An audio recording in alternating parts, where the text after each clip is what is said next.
नमस्कार दोस्तों, NCERT book की सीरीज में एक बार फिर से आपका स्वागत है। मैं एनसीईआरटी बुक 6 क्लास की हिस्ट्री लेकर के आया हूँ। 6 क्लास की हिस्ट्री में चैप्टर नंबर 4 लेकर के आया हूँ और इसी चैप्टर को मैं एक बार पूरा कर चुका हूँ और उसमें से कुछ पार्ट छूट गए थे। जो पार्ट छूट गया था उसी को मैं दोबारा से लेकर के आया हूँ। तो चलो दोस्तों, स्टार्ट करता हूँ। लोगों की सामाजिक असमानताओं के बारे में पता करना। तो लोगों की सामाजिक स्थिति कैसी थी, उनमें किस प्रकार की असमानताएं पाई जाती थी, उसके बारे में यहाँ पे हम लोग पढ़ते हैं। तो स्टार्ट करते हैं। लोगों की सामाजिक असमानताओं के बारे में पता करना, कैसे कैसे पुरातत्वविदों ने, इतिहासकारों ने कैसे पता किया होगा उनके सामाजिक स्थितियों के बारे में। तो पुरातत्वविद यह मानते हैं कि कंकाल के साथ पाई गई चीज़ों मरे हुए व्यक्ति की ही रही होंगी। ऐसा इसलिए कह रहे हैं दोस्तों, क्योंकि जो व्यक्ति मर चुका है उसके साथ जो उसके शव के साथ दफना दिया गया है, अगर वो चीज़ मिलती है तो उन्हीं की रही होगी। इस वजह से लोगों ने ये मानकर उनके साथ उनके कब्र में रख दिया होगा कि उनके साथ ये भी चीज़ें जानी चाहिए, ये चीज़ उनकी रही होगी। कभी कभी एक कब्र की तुलना में दूसरी कब्र में ज़्यादा चीज़ें मिलती हैं। मानचित्र 2 पर पृष्ठ 13, ब्रह्मगिरी को खोजो। यहाँ एक व्यक्ति की कब्र में 33 सोने के मनके और शंख पाए गए हैं। तो दोस्तों कहाँ पर है? ब्रह्मगिरी। और मिला क्या है? यहाँ पे 33 सोने के मनके और एक शंख पाए गए हैं। दोस्तों ये इंपॉर्टेंट होता है कि 33 सोने के मनके, एक शंख ब्रह्मगिरी के आसपास के मनके में पाए गए होंगे। दूसरे कंकाल के पास सिर्फ कुछ मिट्टी के बर्तन ही पाए गए। यह दफनाए गए लोगों की सामाजिक स्थिति में भिन्नता को दर्शाता है। बिल्कुल दोस्तों, एक के पास कुछ नहीं मिलता, दूसरे के पास बहुत से आभूषण मिलते हैं, तो बिल्कुल सामाजिक भिन्नता को दर्शाता है। ये जो जिसके पास सोने के मनके ज़्यादा पाए गए, या तो वो राजा रहा होगा या बहुत बड़ा आदमी रहा होगा। कुछ लोग अमीर थे, कुछ लोग गरीब, कुछ लोग सरदार थे, तो कुछ लोग अनुयायी। बिल्कुल दोस्तों, ये रहा होगा। इस तरीके से सामाजिक असमानता के बारे में भी हम देख सकते हैं और समझ सकते हैं। क्या कुछ कब्रगाहें खास परिवारों के लिए थी, तो इसके बारे में पढ़ते हैं दोस्तों। कभी कभी महापाषाणों में एक से अधिक कंकाल मिलते थे। तो दोस्तों देख रहे हो, एक से अधिक कंकाल मिल रहे हैं, एक से अधिक कंकाल मिले हैं। वे यह दर्शाते हैं कि शायद एक ही परिवार के लोगों को एक ही स्थान पर अलग अलग समय पर दफनाया गया था। तो एक समय पर अलग अलग, एक ही स्थान पर अलग अलग समय पर कई लोगों को दफना दिया जाता है। इसी वजह से दोस्तों एक ही कब्र में एक से अधिक कंकाल देखने को मिले। बाद में मरने वाले लोगों को पोर्ट होल के रास्ते कब्रों में लाकर दफनाया जाता था। तो पोर्ट होल दोस्तों, अभी आपने पीछे देखा था कि पोर्ट होल किस तरीके के कब्र बना करके उसमें बगल से एक होल किया जाता था, जिसके द्वारा कब्र में दोबारा से कब्र के अंदर लाशों को रखा जा सके। ऐसे स्थान पर गोलाकार लगाए गए पत्थर या चट्टान चिन्हों का काम करते थे।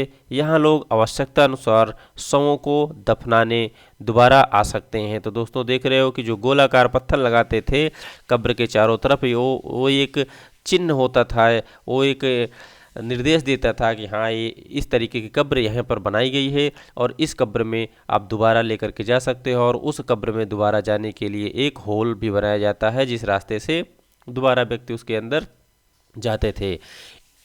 इनाम गांव की एक विशिष्ट व्यक्ति की कब्र थी। यहाँ पे एक इनाम गांव नाम का स्थान है, वहाँ के एक विशिष्ट व्यक्ति की कब्र के बारे में चर्चा की गई है दोस्तों।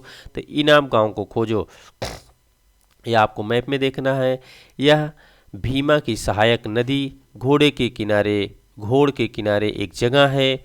इस जगह पर 3600 से 7200 साल पहले, तो देख रहे हो दोस्तों, बहुत ही लंबा अंतर है, 3600 से 7200 साल पहले। और ये कहाँ की बात चल रही दोस्तों? इनाम गांव के पास भीमा की सहायक नदी घोड़ के किनारे की बात दोस्तों।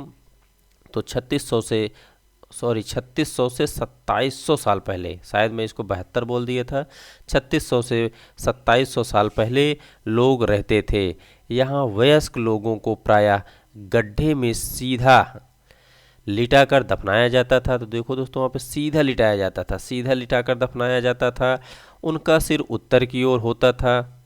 ये भी देखो दोस्तों, उनका सिर उत्तर की ओर होता था। कई बार उन्हें घर के अंदर ही दफनाया जाता था। तो कई बार घर के अंदर भी दफना दिया जाता था। ऐसे बर्तन जिनमें शायद खाना और पानी हो दफनाए गए शव के पास रख दिए जाते थे। तो उनके साथ दोस्तों शव के साथ खाना और पानी भी रखा जाना होता था। उस समय की ऐसी परंपरा रही होगी। एक आदमी को 5 कमरे वाले मकान के आंगन में 4 पैरों वाले मिट्टी के एक बड़े से संदूक में दफनाया गया था।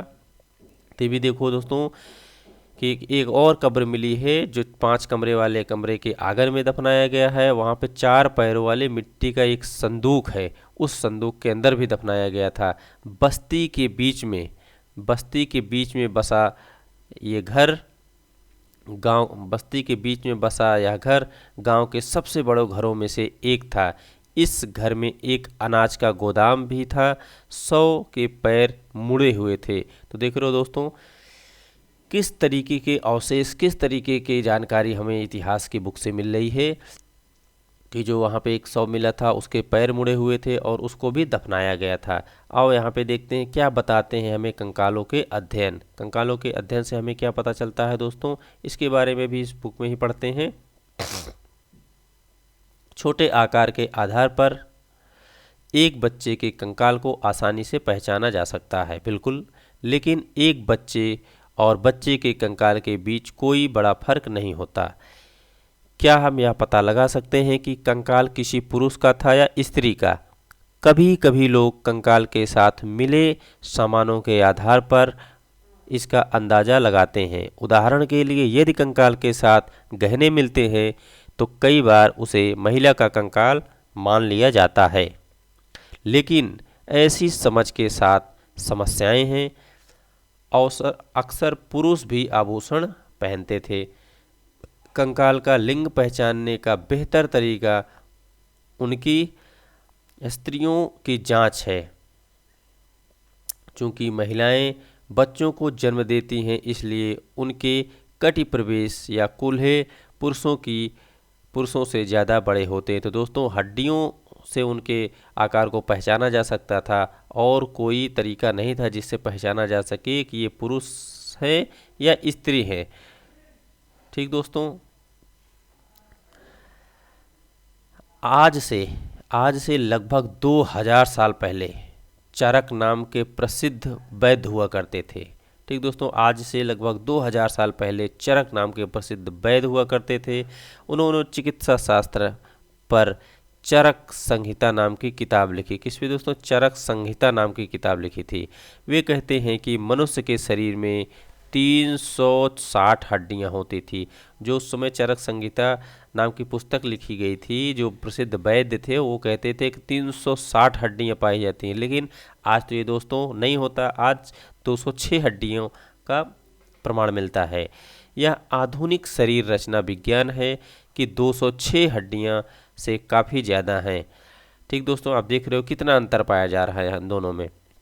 संभवतः चरक ने अपनी गिनती में दांत, हड्डियों के जोड़ और कार्टिलेज को जोड़कर यह संख्या बताई होगी। तो बिल्कुल सही दोस्तों,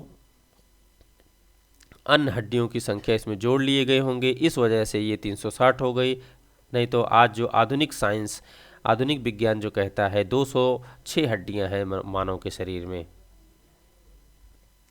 आगे देखते हैं इनाम गांव के लोग के काम धंधे कैसे हुआ करते थे। इनाम गांव में पुरातत्वविदों को गेहूं, जौ, चावल, दाल, बाजरा, मटर और तिल के बीज मिले। देखो तो कितनी चीज़ें मिली हैं। गेहूं, जौ, चावल, मटर, तिल आदि सारी चीज़ें उनको मिल रही है के बीज मिले हैं। कई जानवरों की हड्डियां भी मिली हैं उन्हें। कई हड्डियों पर काटने के निशान से यह अंदाजा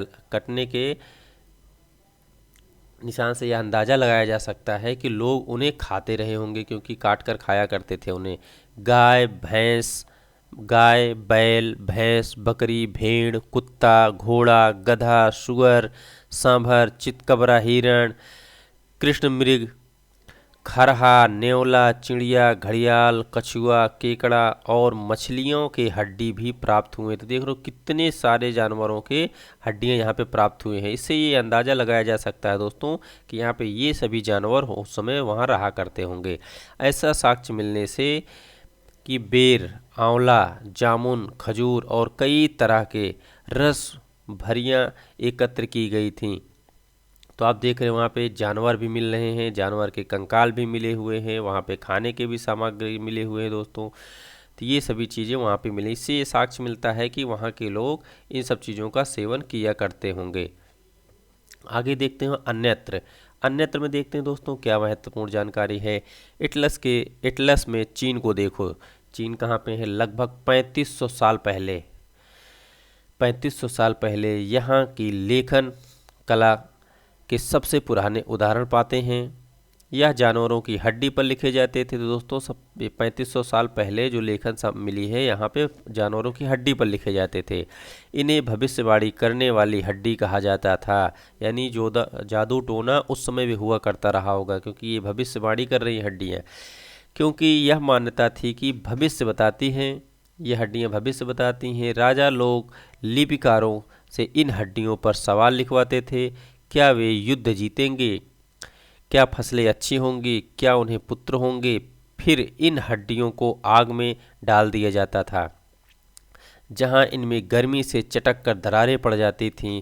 भविष्यवक्ता इस दरारों को बड़े ध्यान से देखकर भविष्यवाणी करने की कोशिश करते थे। जैसा शायद तुम भी सोच रहे होंगे कि भविष्यवक्ता कभी कभी गलती भी करते होंगे। बिल्कुल दोस्तों, जब हड्डी पे जो लिखा हुआ है वो आग में जल जाएगा तो उसे पढ़ पाना बहुत ही मुश्किल होता होगा, तो कैसे भविष्यवक्ता पढ़ते होंगे। ये राजा शहरों में महल बनाकर रहते थे। उन्होंने बेशुमार दौलत इकट्ठी कर ली थी, जिनमें बड़े बड़े नक्काशी किए हुए कांसे के बर्तन शामिल थे, लेकिन वे लोहे का इस्तेमाल करना नहीं जानते थे। तो उस समय दोस्तों ये लोग लोहे का इस्तेमाल करना नहीं जानते थे और ये धन दौलत ज़्यादा इकट्ठा करते थे। आगे देखो यहाँ पे कुछ उपयोगी शब्द हैं, जिसका जो भी आपने इस बुक में देखा दोस्तों वही शब्द हैं यहाँ पे दोबारा से देखते हैं। ये शब्द इसलिए दिए गए हैं कि इसको पढ़ करके आप दोबारा इसका रिवीजन कर सकते हो। तो आपने वेद के बारे में पढ़ा, प्रार्थना के बारे में आपने पढ़ा, भाषा के बारे में पढ़ा, रथ के बारे में पढ़ा, यज्ञ के बारे में पढ़ा, राजा के बारे में, दास के बारे में, दोस्तों महापाषाण के बारे में पढ़ा, कब्र को पढ़ा, आपने कंकाल को पढ़ा और लोहा को पढ़ा। तो दोस्तों ये सब चीज़ों को आपने पढ़ा। अब यहाँ पे कुछ महत्वपूर्ण तिथियाँ हैं, उनके भी बारे में चर्चा कर लेते हैं। महत्वपूर्ण तिथियों में आपने पढ़ा कि वेदों की रचना का प्रारंभ लगभग 3500 साल पहले किया गया, इसको आपने पढ़ा सबसे पहले। फिर महापाषाणों के निर्माण की शुरुआत दोस्तों 3000 साल पहले हुई, इसको आपने पढ़ा। इमामबाड़े में कृषकों का निवास जो था उसको आपने पढ़ा 3600 से 2700 साल पहले हुआ।